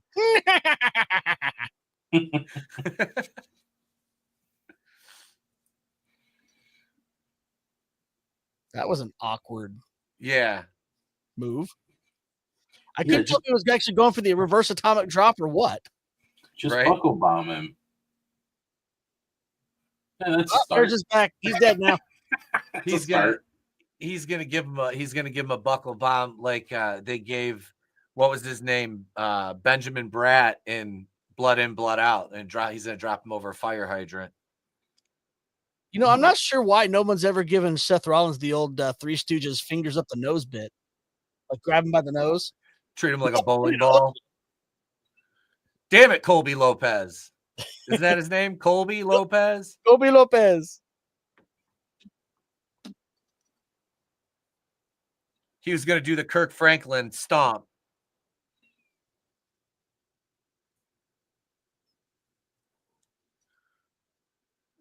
Here goes the pissed off little leprechaun who's wrestling in fucking tennis shoes. Yep. in WWE. I'll never get that. I would wear Converses or Vans or something. Fuck that. You wear wrestling boots. Fuck that. Fucking yarder.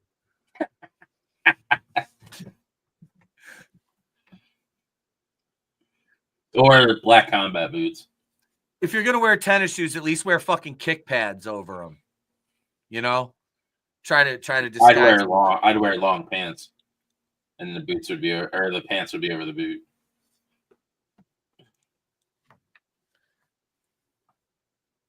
You know, before I had my real boots, I wore costume boots at least. I never wrestled in anything but. I got to reinforce my new boots, the eyelets in them. Draven would wear whatever the Downs chicks like. I tried to wear a pair of boots like that had like gall buckles and stuff on them from like Hot Topic back in the day, but like you have to get used to how boots feel on your feet, and it was like a really slog of a match. And it was the strap match too. Oh, Jesus. It's like I'm already having trouble like kind of walking around because I'm not used to the boots. And then add a strap in there. It's like Jesus. Look like a baby deer trying to walk for the first time. Mm-hmm. I'm guessing with the tennis shoes, his ankles have to be taped to hell. I would think so. You better listen to the ref. The situation knows the situation in the ring.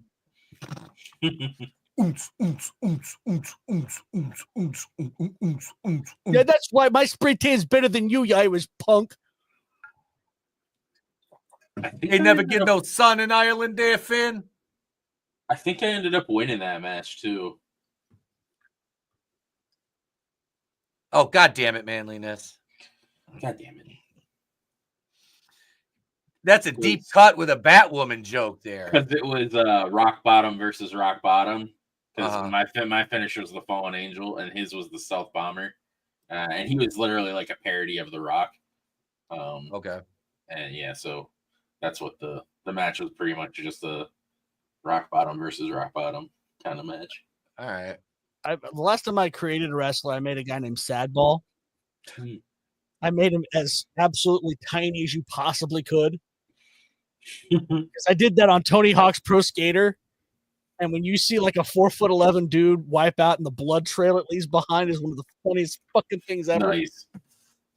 But it was based off this science experiment in high school where a guy had a rubber ball and had this other rubber ball, but the way it was built, it wouldn't bounce. So when we just dropped it, would just on the ground. We just called it Sadball. That's a game I used to be really good at, and then they redid the HD ones, and I tried to play it, and I'm like, I'm terrible at this. Mm-hmm.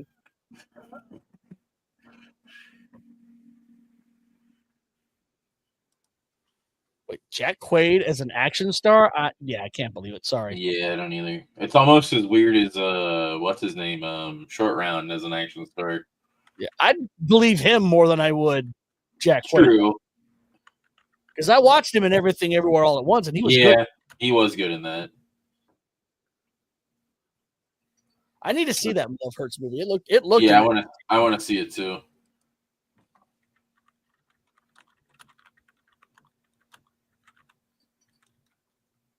There's like 3 movies out that I want to see. Kingdom Come Deliverance, is that the game where you can anally bang a 15-year-old boy? No idea.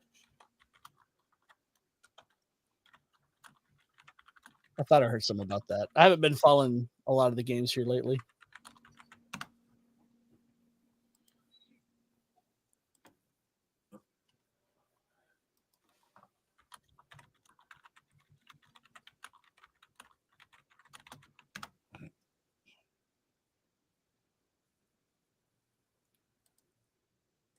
There we go. Sorry, I had to message Jared and Chris back. Chris is working on the design of the card, and he needs another version of the photo of me. I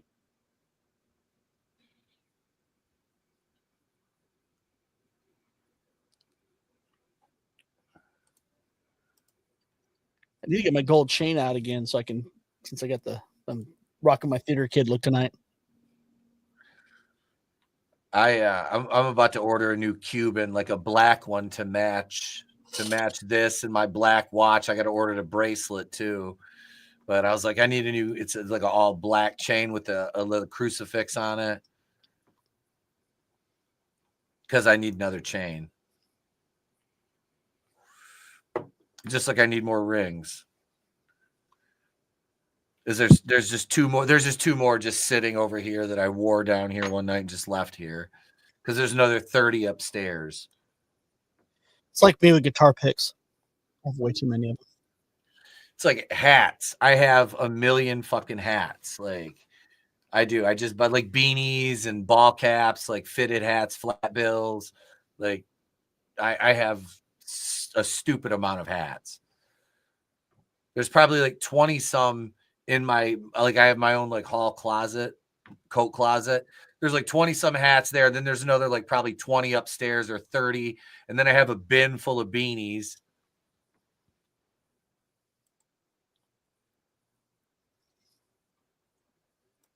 Fatherless chain. The black chain will steal the penance from the other chains. I fucking love your manliness. Oh geez, can we not just point to the WrestleMania sign? Can we? Yeah. Can we stop doing that? Yeah, can we not do that?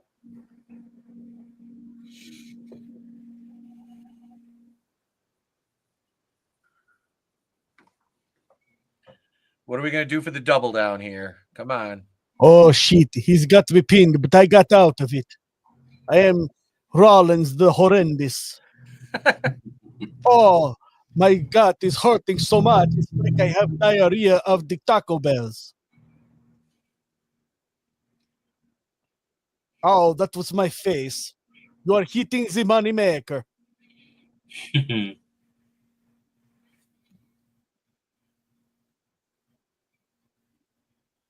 They're in my birthday for Mania. They're there in Vegas. I would have loved to have been able to go to that.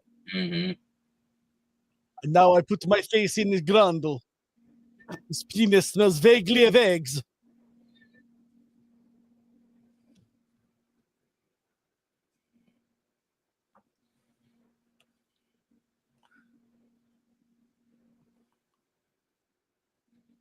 You know if Adam is coming down or for my birthday? I don't know. I'll hit him up and ask him.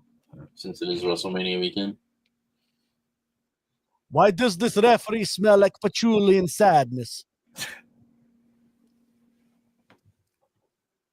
Oh, unless you planned on streaming it. I don't know. I might Sunday night do night 2, but Saturday we'll probably watch it, but we'll have people over, so yeah. It'll be on in the living room. My sister's birthday is the day before. Is it? Yours is on the 19th or is it on the 20th? 19th. Oh, no, it's the same day. Okay. Yep. Mine's April 19th. She loves the fact that her birthday is both Oklahoma City bombing and Waco. I always say that. I'm like, so much great shit happened on my birthday. Yep. Wasn't Columbine on April 19th, or was that the 20th? That was actually on the 20th. That was the 20th of 99. That was the year after I graduated. Wow. But I remember exactly where I was when we got word of the Oklahoma City bombing. I was in my 10th grade, oddly enough, my 10th grade government class. Second hour, 9 o'clock. Second hour. How many people died from that? 168. Yeah. And I have a book, and I don't think they've ever done a follow-up to it, but there was an investigative journalist out of Oklahoma City who swears to God that there was a third person involved, and it was an Iraqi. She said just a lot of stuff just didn't make sense in the initial reporting and then just disappeared. What's that guy's name? Terry Nichols and Timothy McVeigh were the two. Yeah. One of them was from Michigan, I want to say. There was supposedly a third person involved, and he was an Iraqi. I saw the book. Okay. What the? Knowing Clinton was in charge at the time, that wouldn't surprise me. Oh, Jesus And Christ. there goes his career. By God, his spine had a fan. If he didn't recover from the one 10 years ago, here's another one. Mm-hmm.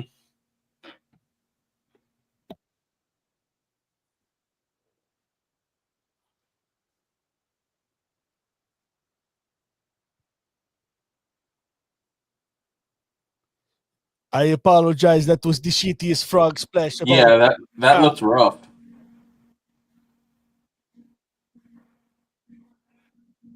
Oh, what the hell? He had to put the brakes on, I guess. I can't believe they're giving this match a "This is awesome" chant. Like I said, and I say this all the time as a heel, your boos mean nothing to me because I've seen what makes you people cheer. Mm-hmm. I mean, is this a decent match? Yeah. Is it a terrible match? No. Is it an awesome match? No. No. Mm-hmm. I like the fact that Seth has been working on that right leg the whole match. Mm-hmm. Finn hasn't really been selling the leg, though. I mean, until now, obviously.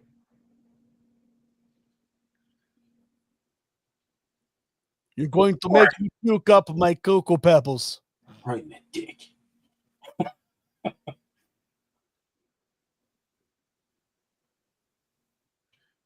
Seth missed that one by a country mile. Yeah, he did. I missed the good old-fashioned test of strength. Where the fuck did that go? Right? Yeah, I miss that too. AEW does it a lot.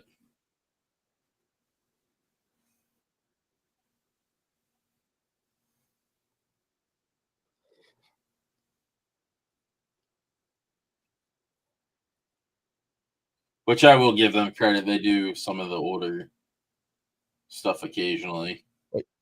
When does Seth start using the sharpshooter? Right?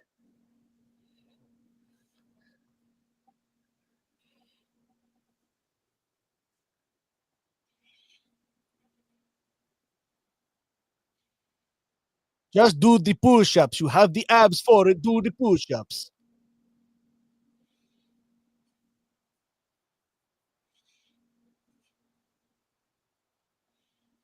That was more like a certificate of getting out of kindergarten than a pedigree.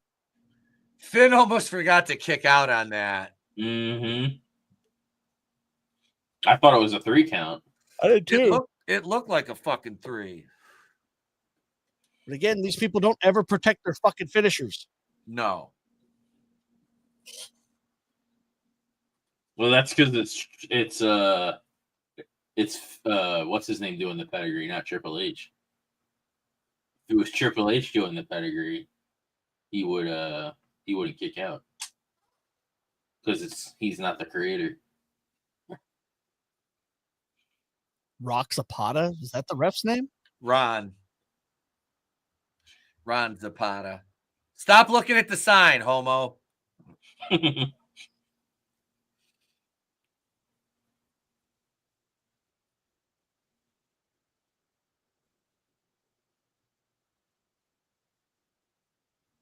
That's right, Glinzer.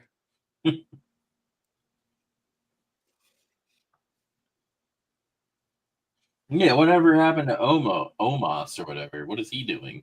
He's still in the company? Yeah. I know he was on some indie thing where he won. He went on a very successful run in Japan, and now he just came back to the States and was backstage at the Rumble. Yep. Okay. That guy was definitely an attraction. Oh, yeah.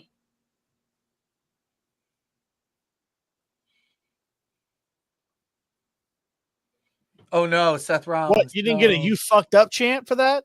Right? Oh, he's got to get his shit in. I don't understand. I don't know how you do that move without hurting somebody.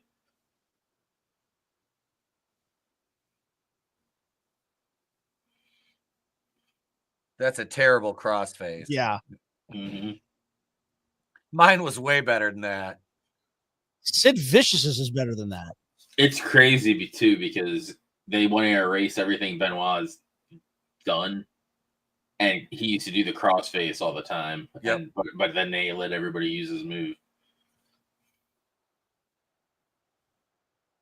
Yeah, but I know it's like easy to associate the crossface with Benoit, but yeah, like even Etep and CJP just made it like it was a common move, you know, through the 90s and the real reason that Sid did it was because he was doing it in protest of Benoit leaving. He didn't do the crossface until after Benoit and all them had fucked off. I was gonna say I don't remember him doing many crossfaces, but it was only during the period after trust your knowledge. Rascals left. Yeah, I was still very much watching WCW at that point. Yeah, I still watch too, dude. I remember the night Benoit finally won the title, and it was like, hell yeah, and the next night he was gone. Yeah, because my buddy was like, yeah, they're over in WWE now. I'm like, what? They were just on TV. Like, what the hell? They were just on WCW. Yeah. So that's when I was real into the dirt sheets. That's when I was real into the dirt sheets. I was so excited. That shit was leaking that they just signed a contract with WWF, and literally that Monday they showed up on TV. Yeah. They wasted no time. That's back when IGN actually had a really good wrestling site. I went to IGN Wrestling all the fucking time. Because they would actually post the WCW live radio show. Okay. With, was it Ryder and Disco were hosting that for the longest time? Yeah. Yeah, those were the early days of the IWC. Yep. So that was Raw. I mean, the ending to that was so that lines up the men's elimination chamber match. Now we got Damian Priest, Logan Paul, Seth Rollins, Drew McIntyre, John Cena, and CM Punk. There is way more star power in the men's match. Oh, yeah. The women's match is going to be fucking lackluster. I mean, Roxanne Perez, Bayley, Naomi, Bianca, Liv, and Alexa. Everybody's going to want Alexa to go over in that. Yeah. That's what the people are going to want to see is Alexa Bliss to go over. And it's not going to happen. No. It won't. They won't put they won't put her over. It's going to be I'm saying either probably Bianca Belair. So my assumption is Belair will win it off of Naomi. That'll split them to where they start feuding because, you pinned me. We were supposed to work together. Yep. Maybe one of them eliminates. Yeah. Eliminates the other one. Yeah. Before the end of the match. Before the end of the match. Yeah. Yep. Yeah. Then that would be the cage is opening. Then Jade shows up. And yeah, that could be a good reintroduction point for her. But I really think if they turn Bianca heel, it would still be money, but I just don't see it happening because she's the female John Cena. Yeah. That's the caveat with that happening. But overall tonight, meh episode of Raw. You've got one more show before the pay-per-view, one more Raw before the pay-per-view. You got SmackDown, NXT, 2 SmackDowns before the show and one more Raw. So anything that they're building is going to have to. So you got Sammy and KO in the unsanctioned match at Elimination Chamber, which will undoubtedly it'll be a good match. I honestly, those two know each other so well, so they'll put on a good match. But I don't know. Like I said, the women's match tonight was it was predictable. I pretty much called it, Yeah. and just yeah. Penta and Pete Dunne, good to see Penta went over. Yeah. A program with him and Ludwig Kaiser does more for Kaiser than it does for Penta. Yeah. I mean, Kaiser's not going over in this feud, No. but it'll get him more TV time, which, I mean, he's a serviceable mid-card heel. He's a good worker. Ludwig Kaiser's a good worker. Yeah. But outside of a stable, I don't see him as somebody who can exist on their own. Yeah, outside of Imperium, he's just kind of meh. Well, yeah, that was like Giovanni Vinci. And they got rid of the other guy. Yeah, they fired him. There's no more Imperium ever again, probably. No. Well, remember, supposedly Vinci hit on Tiffany Stratton backstage. Oh. Yeah, we talked about that a while ago. And if that happened, that's alleged. But if it did happen, that would explain why Vinci got buried right after they repackaged him and then taken off TV. I don't know if he was working the house shows, but he's gone. You know, they released him. So that was a waste of money. Yeah. Because they produced a lot of vignettes with him, you know, the Italian Playboy gimmick and all that. And it went nowhere until, like I said, the inevitable release. So, yeah, Giovanni Vinci, and he was talented. Like, looking back on his stuff from NXT, that guy, he's great in the ring, but he's another one. There's really nothing there outside of him being a piece of a larger, you know, a cog in a wheel. You know. And he's just an extra. Yeah. Yeah, there's no discernible personality that sets him apart from anyone else on the roster or would make you be like, man, I got to tune in and see what Giovanni Vinci's doing. Yeah. You know, that's not the case. It's never going to be the case. What else did we have tonight?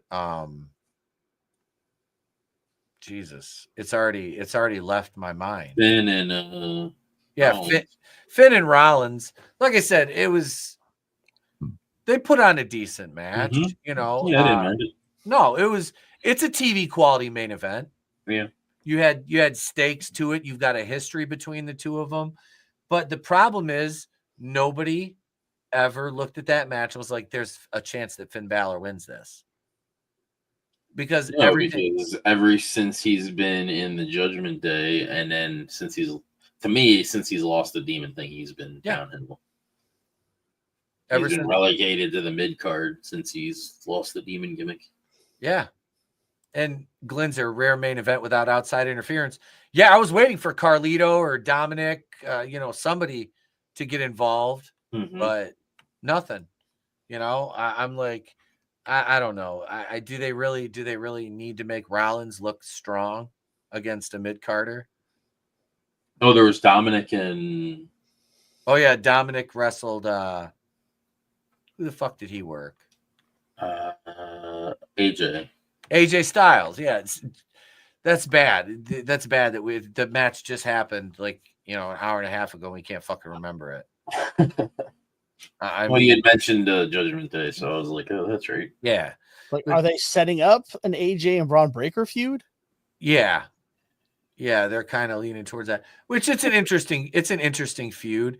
And it would be good for Breaker to have someone like AJ to learn from. Yep, that's what I was going to say. There's something to be gleaned from that program for Braun, and he's a student of the game, so hopefully he'll derive what needs to be, from that, because AJ will inevitably put him over. I mean, I like AJ Styles. I respect him. The guy's in phenomenal shape, no pun intended, but there's no upside to taking the title off of Braun Breaker again to put it on a 47-year-old. Yeah. What? And I say that as somebody who's working at 44. What upside is there to that? There's none. There's literally zero. So yeah, I don't get that. If Breaker goes from Sheamus to AJ, maybe Orton is next, then Breaker can proclaim himself the new legend killer. That would be kind of cool. Because Orton's considerably bigger than Breaker. Orton's like 6'6", like he was 290 when he came back. He's probably 275, 280 now still. I mean, Randy Orton's a big man. Breaker's is he not with an injury again? Kayfabe, I think. Gotcha. Or he might be nursing something. I don't know. But I thought it was kayfabe because of what Owens did to him. I believe it was. But that's right. Breaker and Orton could work a damn good program, and Randy'd have no problem putting him over in it. As long as it made sense, it'd make dollars, and Randy Orton would be a happy man. And that would give, Braun Breaker a big feather in his cap, because Randy Orton is still very, very good in the ring, looks better than he's looked in his entire career. And the guy's still, he can, if you need somebody to play the foil in the main event, Randy Orton can do it. So I have, but no, him getting a title at this point, no, he doesn't need it. He doesn't care about that. So him and Breaker would be a solid program. No, but we'll have more. We'll have more as we lead into we'll probably end up covering Elimination Chamber for you guys here, which is in 2 weeks. Wait, let me look at the date on that. That's March 1st. I was gonna say if that's that doesn't. Yeah, March 1st. We'll cover Elimination Chamber. Saturday, March 1st.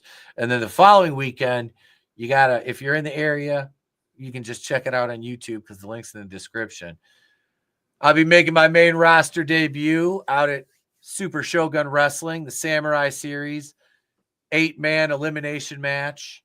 Not a big fan of these matches, but I'm a big fan of getting back in the ring full time. And this is my first match back, first official match on the main roster. So check that out. It'll be available the week after the show on Super Shogun's YouTube channel. Like I said, link in the description. And we're working on getting the new trading cards done as we speak. You guys have anything else? No, nothing I can think of. I did hit 600 subs. Awesome. So I put out the special sub track of Axel F with the GoldenEye sound font. Nice. And the trailer actually fit pretty well. Oh, perfect. I love it. I'll check it out. Go over. CJ's link is in the description. If you're not already, go subscribe to him. And guys, we'll be back tomorrow night, Tuesday Night Terrorvision. Trina and I will be reviewing Hellboy, the Crooked Man from 2024. I'll be watching that tomorrow. That's and we'll see you guys. Remember, next Monday night, member stream starts at 7:50, but runs the entirety of Raw. We'll be going live afterwards. I'll be taking notes. We'll be breaking down Raw and talking about the other wrestling news post show. And that's it, gang. We'll have some other videos this week for you and some more live streams outside of Tuesday night. But we want to say thank you for being here. We appreciate you guys, our channel members. Remember, sign up as a channel member. Get that access. Come watch. You jump in the back of the studio with us if you're a channel member. Watch Raw. Listen to commentary live with us right here on the channel. We love you guys. We will see you tomorrow night. Same bat time. Same bat channel, as far as I know, unless anything changes, which I hope not. So if I don't see you, have a great day, a pleasant tomorrow. We'll catch you on the next one. Remember, it's always better to burn out than fade away.